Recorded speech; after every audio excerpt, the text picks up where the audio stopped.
It's like gold dust. You hear me coming through your speakers. You hear me mashing up the airwaves.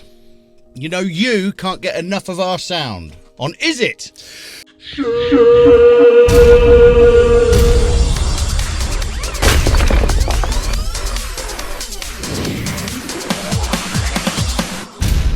What was that? Gold Dust, DJ Fresh. Ah, your old mate. My old mate, yeah. Your old mucker. Yeah. Yeah, did some work with him for a while. You did? Yeah. Yeah. Around that time, in fact, we put together the live show using, this is plug-in relevant, Muse Research the receptors. So the receptor was Yeah. basically a VST hardware host. Yes. That's exactly what it was. Yeah. That's quite. Didn't Pendulum use those as well? They did. Yeah, that's why I got so we'd obviously worked with Pendulum using them. Yeah. And then Fresh wanted to do the same. So what were you running on them with Fresh? All of the different synths that he'd used to program the album on. Wow. And then but all of your automation and everything runs from Ableton. Yep. So you send all of your controller messages down 5-pin DIN. So you got all your MIDI running through as an external instrument. Yep. And then it runs through the set playing audio as well. Yep. And then all of the automation plays live over the plugins, but the controller message sends from Ableton down through into the receptor. And you were teching that? Jesus. Program, MSB, LSB numbers, all of that kind of stuff. I mean, to think now when you've got, the likes of Main Stage and all of that kind of stuff, that we were having to do all of that. Yeah. But the introduction or the link between the two was Codish. Ah. Yeah. Drummer extraordinaire. Yeah. And we all met again recently, actually, after we did that project together. I can't remember how long it was for now. Yep. But yeah, they live in different countries and they were here. But it meant, so they were both in the country at the same time, Dan Fresh and Codish. So we went to see Fresh do a set on the old ones and twos, which meant two things. First of all, I had to stay up later than 9:30. That's hard. And we had to go to a discotheque. Oh, God. A nightclub. Just noisy, sticky floors, expensive drinks. Yeah, well, you don't pay for drinks. We're all in the dressing room. No. Except the dressing room now, rather than, doing what you used to do in dressing rooms, you're just looking at pictures of each other's children talking about the pros and cons of fatherhood. That's exactly what's happened, yeah. Yeah. But yeah, it was you did loads of things with Codish. He was a really interesting fellow. We're in New York, and apparently he used to have some sort of herbal distribution business at one point in the past. How strange. And yeah, he was a very cultured fellow, and we're in New York. We're doing Webster Hall, and we had a day off, and we're doing sort of the Jewish delis and stuff that he used to sort of take us to. And he's like, "Oh, my mate Mackenzie's in town." And we met up with this mate Mackenzie, and it was Mackenzie Crook. Ah, from the Gareth office. From the office, yeah. And then we ended up going to watch. He was there in a Chekhov play. Yep. The Seagull. So we ended up, me and this drum and bass breakbeat drummer Codish went to see Chekhov. It turned out to have Kristen Scott Thomas, Art Malik in it. We met Kate Winslet, Sam Mendes. Codish called Sam Mendes Kate Winslet's dad. And then we ended up in an Irish bar smoking the aforementioned Herbs. and drinking Guinness. My sister went to university with Art Malik. Really? Yeah. From Lethal Weapon and Casualty. He was in Casualty, yeah. Do you remember he was the baddie, wasn't he, in so many films? Yeah. He was the baddie in True Lies. Yes, he was. He was sort of a baddie and then became a goodie in one of the James Bond films. Timothy Dalton's first one, was it? I don't watch those. They're not real James Bond ones, are they? Timothy Dalton. You're a Bond fan, aren't you? Big Bond fan. Yeah, I love a bit of Bond, yeah. Who's the next Bond then? Who's the next? I think it's the guy that played Kick-Ass. I think it's going to be him. No. I can't pronounce his name. Oh, right, I don't know. But, can't remember his name, sorry. There we go. There you go. Touring stories. Great days. Yeah, loved my touring life while it lasted. Now I'm glad I'm not doing it anymore. Yeah, same as that. Right. So, special episode today. We have didn't forget, just haven't got round to doing the results of the Fairchild blind test that we did. So we blind tested a bunch of Fairchild emulations, but we also threw some random stuff in there to mix it up a bit, just to see if anyone could tell. So we had the UAD Fairchild plugin. We had the unFairchild plugin. We had my GainLab Dictator hardware, which is a Vari Mu compressor of a similar type. Also, just for shits and giggles, threw in the Art Pro VLA 2, which does have tubes, but they're not really in the compression circuit as such. I think they're on the output circuit. And then just to really mess it all up, I put the regular Logic Opto compressor into the mix. And then we basically level matched them. I set them roughly the same, level match them, and that is what you heard. I've just read the top. So I'm going to read out some of the comments, but I've just read the top one from Meat Place. And it says, my mixing improved considerably after I installed a wife trap in the next room. 4 panels of 6-inch thick rock wool slabs placed around the wife, optionally one on top to take out those shrill 3K frequencies. I read that when he did it. I think that's a comment of the week, that one. Genius. Okay, so shall we start? Let's start. I mean, shall I read? No, I won't read out what's what. Let's just see what. Okay, so E Short Sack says, not sure which is which, but my favourites are 2 and 3. Interesting. So 2 was the Logic Opto compressor, and 3 was the Art Pro VLA 2. There we go. I like this format. Test the old ears. I like the sound of number 3 the most on the blind test. That was the Art Pro VLA 2. Nice top 5. The PSP saturator is nice, says Ross John Martin. Mine is PSP E27.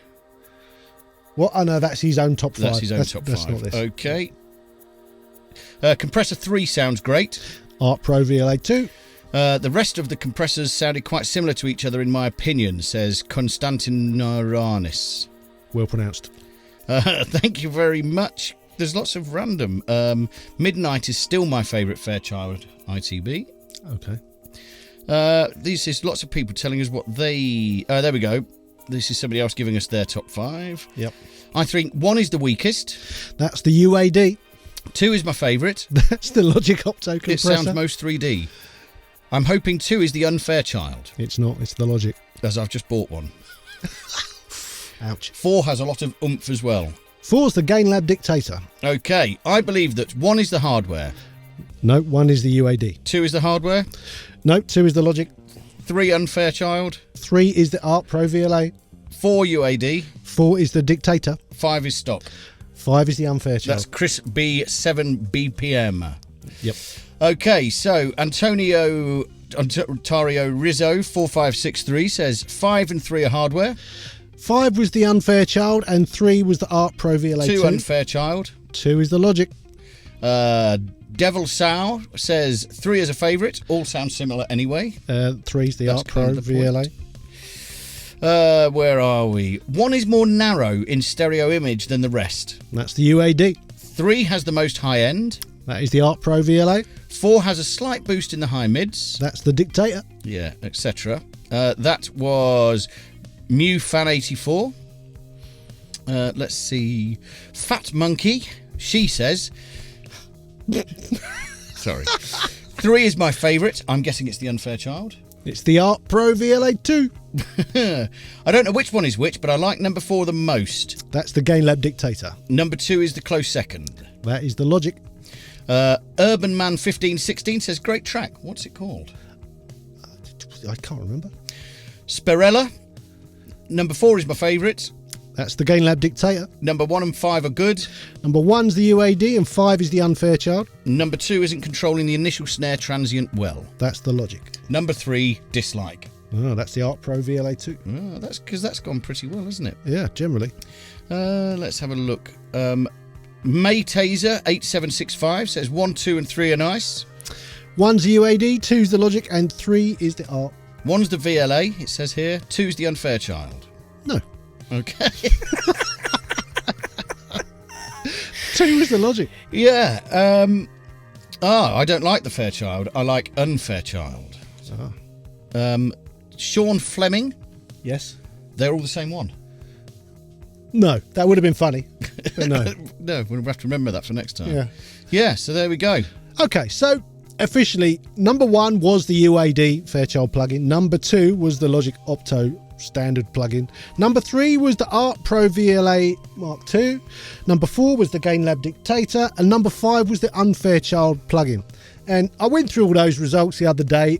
by far the most popular one was the Art Pro VLA2, which you can pick up for about £495, which for a hardware stereo compressor, that's incredibly good value. I use it on my drum bus. I have plenty of other more expensive and more well-regarded compressors I could use, but I love it. Every time I try and replace it, my drum bus just doesn't sound as good. So they're still around then, Art, because they used to they've do been the going little for single years. preamps and things, didn't they? They do all kinds of random stuff. Some of Yeah. it's great, some of it's not so good, but that is a real slept-on thing.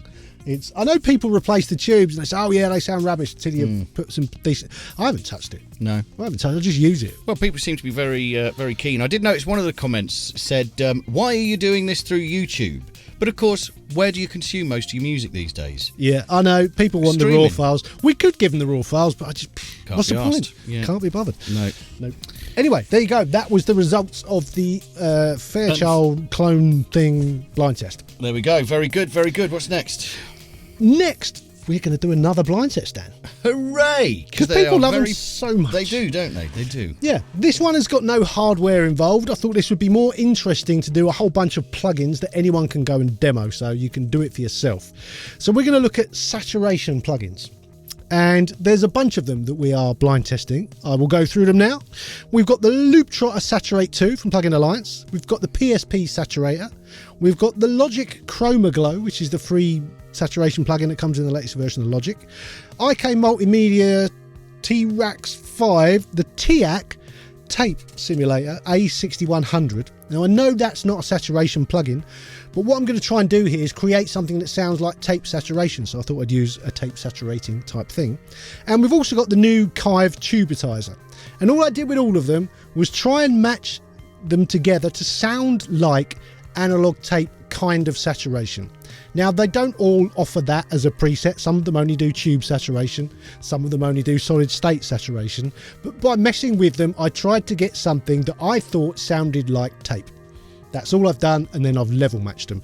And yeah, so how anybody's ever gonna know, I've no idea. Well, people have very strong opinions about which ones they definitely love and definitely won't use, so it would be really interesting. So even if you said which one was your favourite and which one was your least favourite, that would be as useful as trying to identify which was which. Yeah. Yeah. Yeah, it'd just be interesting to see if anyone can tell which is the tape plugin. Yeah. You know, which is the PSP Saturator. The Logic one is basically free. Yeah. Can anyone tell the difference between any of them and that? Otherwise, stop spending money. Yeah, there you go. There you go. In fact, to be honest, I didn't even know Logic had a Chroma Glow. There you go. It's really quite cool, actually. Is it? Yeah. Anyway, so saturation blind test, here it comes. And for avoidance of doubt, it was the drum bus only going through the saturators. The rest of the mix wasn't. It's just the drum bus. So the drums going through each of these saturators in turn. Just tell us which one's which. And we will give you the results next time.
Right, moving on. Sometimes in this special episode we look at a plugin or two, and someone pointed out that Kit Plugins were doing a collection of preamps. So I thought that's probably worth a look. Yes. Okay. Yeah. So, hello, Google's trying to talk to me. They're called the Noise One Series D bundle, and basically you've got 3 different preamps. I think there's 2 different Neve style preamps and 1 API style preamp. Anyway, went to the website. I then went to the bit where you download the bundle demo, and I'll show you now on a little screen recording I did of why I couldn't do that. Because when I went to click on download, it took a couple of clicks and then it downloaded a completely different demo. So I was not able to download the demo of this bundle. I did persevere and I did manage to download one of them, which was... I can't remember which one it was now. One of these I did manage to download, installed it, and immediately Logic basically told me that it couldn't open it. So I haven't heard it, couldn't test it. You know, for me, that's a bit weird. A plug-in company of that size and caliber, they should be able to just... Seemed like a good idea at the time. Seemed like a good idea at the time, but couldn't even open it. So, I mean, I would have told you that downloading the demo was difficult, so that doesn't help. It's $199 or $119 normally, but apparently... What? $119 for those 3 knobs. Yeah, I know. or I think $44.99 in the sale. But anyway, it won't open. I can't test it, so I can't tell you anything about it. So yeah. Well, brilliant. You've just wasted 3 minutes of everybody's time. Well, not really. Don't bother going to Kit Plugins to download that demo because it won't let you. Okay. Kit Plugins, fix your website. Won't do. Moving on. Yes. Shall we talk about our top 5 again? Yes. Well, as launched last time, we have a top 5 where basically these are the 5 favourite plugins. We obviously use a lot of plugins all the time in the stuff we're working on, and we also review a lot of plugins and we like a lot, and a lot of them we say they're great, but that doesn't mean we're actually using them. There's a big difference between liking a plugin and using it every day in your work. So the rules for this top 5 are, they're in no particular order, and these are just plugins that we use all the time, and that's it. And at some point they might get replaced. In fact, we've reviewed a bunch of plugins recently, which they might end up in the top 5. I think once I've been using them a while, they might stay and they might kick some of these out. But at the moment, the top 5 consists of the PSP AudioWare Saturator, the Kive Filk Channel Mark II. Every time I say Filk, it happens. The Noise Ash Need 31102 channel strip, the Pulsar 8200, and the Pulsar W495. All 5 of those plugins are getting used regularly on pretty much everything we do. So that is the top 5. If you go below, there is a link that will take you to a web page where you can look at those and go and download demos. There's also links where you can go and download through affiliate links, which gives us a bit of a kickback, which enables us to buy more plugins so we can do more reviews. So there you go, that's the top 5. Tell us what you think of those top 5. Tell us what your top 5 is, and maybe our top 5 will update next time. We'll see. I think, given some of the plugins we've looked at today, there is a good chance there's a change coming. Yeah. Definitely, there is. Right, we need to look at some more comments, I believe. Well, it's just a feedback, because people obviously, we've started to comment significantly, so... McCall was the first, not McCall as in my colleague here, Mr. Vincent, but McMoll says, like the video, why? Oh. You didn't have a sound demo for plugin. Fail. Over to you, Sean. I think I replied to this one, but we do reviews, not demos. So when you read a film review, you're not watching the film, are you?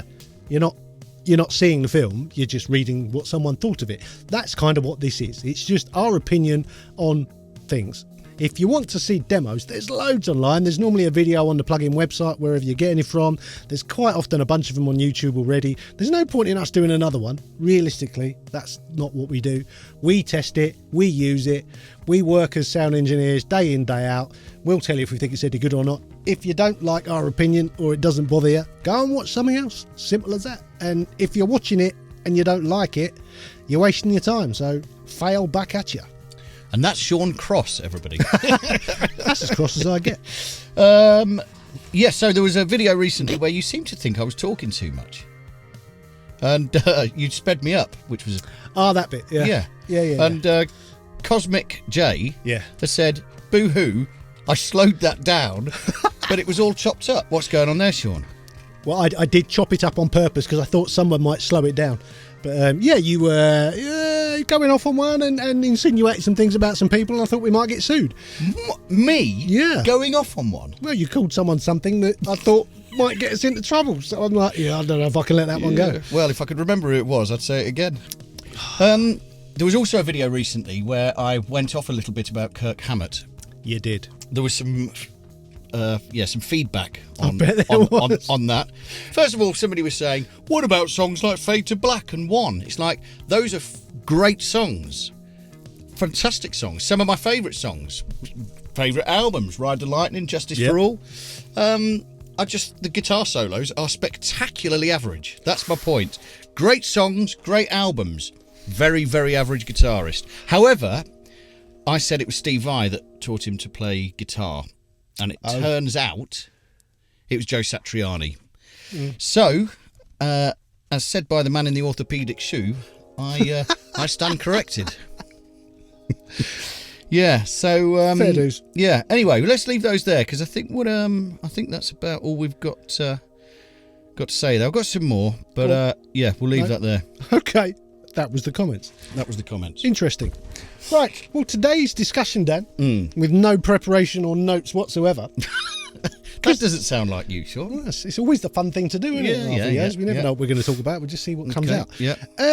Someone asked if we could discuss the whole practicalities in the current climate of making a living. Oh, not again. Haven't we done this? We might have done it a while back, yeah. But it's a fair point. Yeah. There's a lot of people out there that are the same as it was before. You can't, so don't bother. That's not true. I don't think that's true. I think get a proper job. Listen to your mother. People out there want some hope that if they learn skills, are they going to be out? There isn't any. There isn't. There's no hope. Dad is like the ultimate naysayer. Nothing is worth trying. I think you said that when I said we should start a YouTube channel. What's the point? It's too late. We'll never catch up. There's too many people doing it. There's no point. Okay, come on then. Some pseudo advice on. I'm not saying people want advice. I'm just saying, what is your experience of earning a living in the music business as someone with engineering skills? Is it possible? How do you go about it? What do you have to look out for?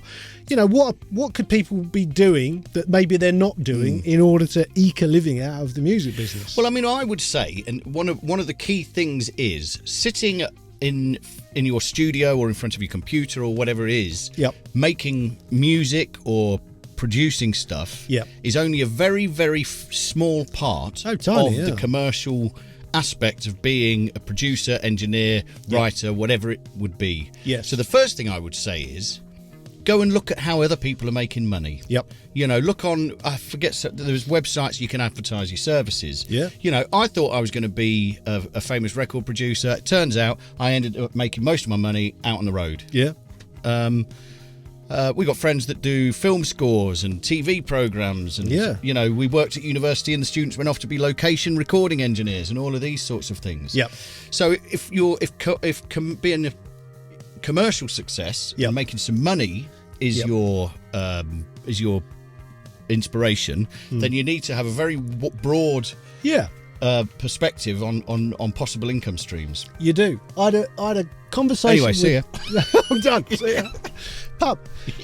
I had a conversation with my brother-in-law recently about this, and he said something really interesting. He said, when you were a kid, talking to me, he said you wanted to do what you ended up doing. And he said, you're in your 50s now, you've made a career out of doing exactly what you said you were going to do when you were like 13. He's like, how did that happen? And he's known me the whole time, so he sort of knows. But, he was like, what happened that enabled that to sort of work? And we ended up talking for like half an hour about it. And I was saying there's some things that happen when you decide you're going to do something. Obviously, you have to learn the skills, and there was no courses or anything in my day. I just got on and did it and learned, worked in places, taught myself stuff. But once you start doing that job, however that job pays or whatever, to move on and to keep going, you need to keep pushing. Otherwise, you get spat out. So there's a few things that happen. Because I started young, I was 17 when I got my first studio job. By not quitting, by staying in it, more and more people quit around you. Literally everybody I used to work with who was an engineer when I was 17, almost all of them are doing other jobs. So the first thing that happens is you have a lot less competition because people drop out. The other thing that happens is that people that are your peers and your friends working in similar jobs, by the time they get into their late 30s, they have got more important jobs. So your mate who you might have known from a band you were in might run a label now, or might own a studio now, or might own an advertising agency that needs a composer. You end up, your network of people becomes better just over time. So you end up in a situation where your friends are able to help you find work. And you end up being someone who's got however much experience, you know, just by keeping going and keeping in contact with people, making contacts, everything becomes easier as you go along. It doesn't stop you having shaky years, you know, when you're freelancing. There was quite a few years shaky on like decades, in fact. Well, it's hard. You know, I freelanced for a long time, as you know, and that's, you know, you every time you start a new year, it's like, God, you know, am I going to make it through this year? And some years it goes brilliantly and you think, oh, I've cracked it. And then the next year everything dries up a bit and it's like, oh, God. It's all going a bit pear-shaped. I don't know. It's the other thing is it's different. And this makes us sound old, but it's a different landscape now. You know, working in recorded music, people used to make jingles or score for TV and stuff. Literally, in the next 12 months, people are going to be able to do that by two. That's changing. Text. Yeah, that's changing rapidly. Yeah, it is. You know, it's a frightening landscape. It's not one that I'd want to be entering into right at the Not moment. from scratch, no. I think you got to be very diverse. You know, it's like I do a bunch of things. I run a management company. I do mixing. I do mastering. What else do I do? I do all kinds of stuff. I just, you know, as much as I can do. I do courses. I do as much stuff as I can that is enjoyable, that uses the skills that I've got to try and make sure that the money keeps coming in. You have to advertise. I found that out a few years ago. Your network will get you so far, but you have to reinvest in your business. You have to keep your gear up to date. You have to get adverts out there. You have to let people know you're here. Instagram, you've had some considerable success with Instagram for marketing, especially with your mixing and your mastering and stuff, haven't you? It's been an education doing that. I've only been doing that. Weren't we? About marketing to musicians rather than just to producers and it's just trying to think a little bit cleverly about who your customers actually are, you know, and it's quite easy to market to people like yourself, but actually, would someone like yourself just do it themselves? You know, you might need to market differently. So it's complicated, but it's possible. I think it is possible. I'm not sure I'd want to be starting from scratch now. No. I think we had it slightly easier. Well, again, I was talking to friends. I was staying with friends at the weekend who had, you know, 3 record labels, a publishing company. They were a remixing team. You know, they were doing house remixes for, you know, 12-inch mixes for, you know, I mean, it was reasonably big acts, but they were doing sort of £7,000-8,000 a mix. You know, and it'd take them a day. You know, they'd have one mix a day, so that'd be all week, every week. You know, bang, bang, bang, bang, bang. You know, we were just talking about people doing mixes for a named artist, 250 quid. Yeah, it's scary now. The fees have just gone.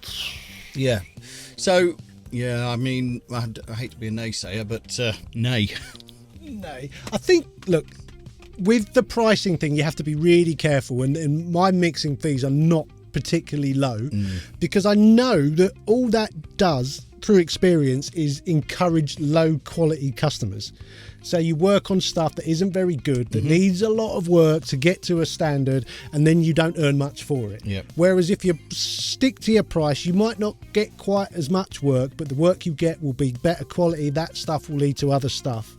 You kind of have to be strict with yourself a little bit. Flexibility, skills, and persistence, I would say, are the 3 things that if you want to make a living out of something in this, you know, in the music sort of business, recording, production side of things, those would be the three things that I'd focus on: being flexible, being good at your skills. And I've already forgotten what the third one was. It was such good advice. Dear, oh dear. Well, there you go. I think that's as much as we can possibly say on that. Again. Well, a lot of it is right place, right time. But, you know... Persistence. Persistence, I think, is key with everything. A lot of people say you need to be lucky, but you make your own luck by... You do make your being own persistent, consistent. And say, you know, if you're just at the beginning, just say yes to everything. I learnt that from Nobby Bollocks. Nobby Bollocks, the banjo waitress. He was a guitar tech. Called himself a banjo waitress. Anyway, just say yes. There you go. It's kind of the opposite to Grange Hill. They would just say no. Just say yes. Just say no. Just say yes. You can always quit in rehearsals. That's what you used to say. Just say yes. You can always quit in rehearsals. Very, very, very good point. Right. I think it's time to round it up. So, If you would be so kind, like the video. Yep. Check out the links below to our Instagram, to our website, and you can check out the top 5 that we discussed during the video. You can maybe suggest your own top 5 in the comments. You could subscribe to the channel, maybe become a channel member. There's links to courses and all kinds of other stuff, and it's all down there. We do respond to comments. So, we do our best to not get too angry whilst doing that, but yeah. He doesn't get angry. Anyway, sayonara, suckers. See you next time.